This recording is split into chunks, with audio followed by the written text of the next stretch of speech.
नमस्कार। तो हम बात कर रहे थे सिविल डिसोबीडियंस में पीपल्स पार्टिसिपेशन। हाँ, किस तरह से किसने कितना पार्टिसिपेशन किया और इसी कड़ी में हम आगे जुड़ेंगे किनसे। हमने बात करी रिच पीजेंट्स के बारे में, that how rich peasants reacted, then poor peasants, and then after we have studied about business class कि बिजनेस क्लास ने कितना सपोर्ट किया। आप यहाँ पर ये देखेंगे दैट सिविल डिसोबीडियंस में बिजनेस क्लास या फिर जो रिच पीजेंट्स था उसी ने ज़्यादा कोऑपरेट किया, और दूसरी तरफ जो दूसरे कम्युनिटीज़ के लोग थे या फिर जो डिप्रेस्ड क्लासेस थे, मीन्स दलित क्लासेस थे, और या फिर पुअर पीजेंट्स थे, पुअर वर्किंग क्लास थी, इन्होंने बहुत ज़्यादा इंटरेस्ट नहीं दिखाया।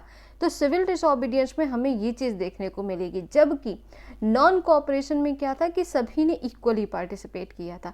खैर, हम बढ़ेंगे अब आगे, that after business class how industrial class reacted. Okay, industrial working class. तो बिजनेस क्लास तो हमने देख लिया, बहुत अच्छे से पार्टिसिपेट किया उन्होंने। नाउ बात आती है वर्किंग क्लास की। सो some workers took part in CDM, means civil disobedience movement, except Nagpur. तो नागपुर के अलावा बाकी बहुत ही कम लोगों ने इसमें पार्टिसिपेशन दिखाया। नागपुर के अलावा जो बाकी के वर्कर्स हुए उन्होंने क्या क्या बहुत ही कम पार्टिसिपेशन दिखाया यहाँ पर। ना they adopted Gandhian ideas to follow the movement को किस तरह से फॉलो अप करना था, जैसे कि हमने नॉन कोऑपरेशन में पढ़ा था, बुनाई, धोबी, बंद etcetera and so many other things. यहाँ पर क्या हुआ, इन्होंने किस तरह से मूवमेंट लिया, इन्होंने गांधीयन फिलॉसफी अपनाई, मीन्स नॉन वायलेंस, सत्य अहिंसा मेथड, एंड दे वोर Gandhian caps also. For them, industrial working class की बात हो रही है, तो इनके लिए इस सिविल डिसोबीडियंस मूवमेंट का या फिर स्वराज का मतलब क्या था। For them this movement was against low wages and poor working conditions. उनके लिए इस आंदोलन में पार्टिसिपेशन में, इस आंदोलन का मतलब क्या था, the andolan against low wages and poor working conditions. Then यहाँ पर दो मेन इवेंट्स हैं जो ध्यान रखने लायक है। एक तो ये रेलवे वर्कर्स स्ट्राइक जो कि 1930 में हुई थी, दूसरी डॉक वर्कर्स स्ट्राइक जो कि 1932 में हुई थी। देन हाँ, जिन्होंने कायदे में पार्टिसिपेट किया वो कौन थे, नागपुर के वर्कर्स। नागपुर के अलावा बाकी की वर्किंग क्लास में कोई खास रिएक्ट उन्होंने नहीं किया, क्योंकि गांधी जी ने जो पहले किया था, या क्योंकि ये बिजनेस क्लास को ज़्यादा सपोर्ट कर रहे थे। कांग्रेस ने, जैसा कि हमने पहले अपने पिछले वीडियो में समझा कि कांग्रेस ने बिजनेस क्लास को ज़्यादा सपोर्ट किया, और इसका रीज़न ये था कि बिजनेस क्लास उन्हें एसोसिएट कर रही थी फिनेंशियली। अगर वो वर्किंग क्लास को ज़्यादा सपोर्ट करते तो जो बिजनेस क्लास होती वो नाराज़ हो जाती, तो ऐसे में वो इनको ज़्यादा सपोर्ट नहीं कर पाए। ठीक ऐसे ही उन्होंने पुअर पीजेंट्स को ज़्यादा सपोर्ट नहीं कर पाए। खैर, छोटा नागपुर में क्या हुआ, थाउजेंड्स ऑफ वर्कर्स वोर गांधी कैप्स। उन्होंने क्या किया, मतलब आंदोलन को किस तरह से फॉलो अप किया, उन्होंने गांधी वाली टोपी पहनकर मूवमेंट में हिस्सा लिया, means that is a symbol that yes they are supporting that CDM, means civil disobedience movement. Okay, इसके अलावा हम एक बड़ी चीज़ समझेंगे यहाँ पर, and that is the role of women. महिलाओं ने किस तरह से इस आंदोलन में अपना कंट्रीब्यूशन दिया। So they participated in large numbers, they took part in protests, marches, manufactured salt, boycotted foreign goods, means equally properly जितना वो कंट्रीब्यूट कर सकती थी उन्होंने पूरा कंट्रीब्यूशन अपना दिया। Now they were also put in jail. हाँ, वो इन आंदोलनों में कई बार जेल भी गई। For them service to the nation is the sacred duty. देश सेवा उनके लिए एक पवित्र काम बन गया था, एक अच्छा कार्य बन गया था। So yes, they contributed a lot. हालांकि इसका कोई खास फ़ायदा हुआ नहीं, क्योंकि जब बात आगे आई महिलाओं की डेवलपमेंट की तो यहाँ पर ये लोग रुक गए। खैर, हम बात करेंगे अभी, और ये बहुत ही इम्पॉर्टेंट पॉइंट है सिविल डिसोबीडियंस में। आपसे लॉन्ग और शॉर्ट दोनों टाइप में पूछ लेते हैं, what are the limitations of CDM, means the civil disobedience movement, कि इसकी क्या लिमिटेशंस रही, क्यों ये इतना सक्सेस नहीं हो पाया। तो यस, हम देखेंगे यहाँ पर कुछ इंपॉर्टेंट पॉइंट्स जिन पर आप डिटेल्ड एक्सप्लेनेशन दे सकते हैं। How? Congress ignored Dalits and depressed classes. Congress ने स्टार्टिंग से ही दलित और डिप्रेस्ड क्लासेस को इग्नोर किया, मीन्स बहुत ज़्यादा फोकस इन पर नहीं दिया। अच्छा, मैंने यहाँ पर ये मेंशन किया हुआ है पूना पैक्ट। पूना पैक्ट बहुत ही इंपॉर्टेंट पैक्ट है जो कि 1932 में साइन हुआ था। इसके लिए हम अलग से एक स्लाइड पर बात करेंगे, ओके। बट हाँ, this is related to this Dalit and depressed classes.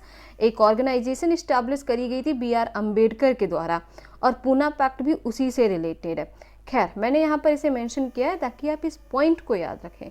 Well, so Congress ignored Dalit and depressed classes and इसका उल्टा एसोसिएटेड विद हिंदू महासभा। ये वो टाइम पीरियड था जब कुछ ऐसे पर्टिकुलर कम्युनिटीज टाइप के ग्रुप सामने आए और यस, कांग्रेस ने खुलकर एक religious community, Hindu religious communities का सपोर्ट किया। अब आपको पता है ना, जब कोई पॉलिटिकल एसोसिएशन धर्म से जुड़ेगी तो वो जिस एक धर्म से जुड़ेगी उसके बाद अगर वो बाकी के जो दूसरे रिलीजियस कम्युनिटीज़ हैं वो उससे अलग हो जाएंगे।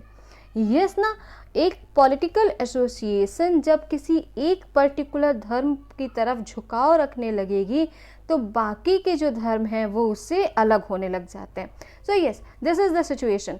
क्या किया कांग्रेस ने? सपोर्ट किया हिंदू रिलीजियस कम्युनिटीज़ को, और इसका ठीक उल्टा क्या हुआ?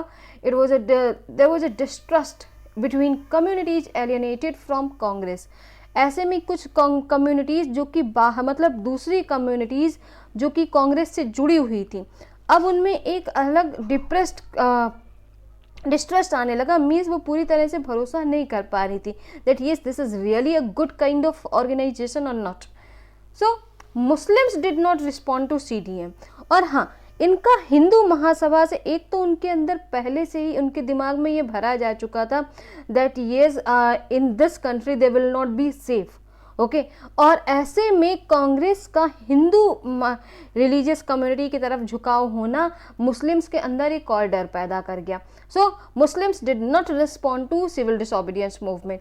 तो जितना उन्होंने नॉन कोऑपरेशन में सपोर्ट किया था उसके बदले यहाँ पर कोई खास सपोर्ट CDM में सिविल डिसोबीडियंस में देखने को नहीं मिला।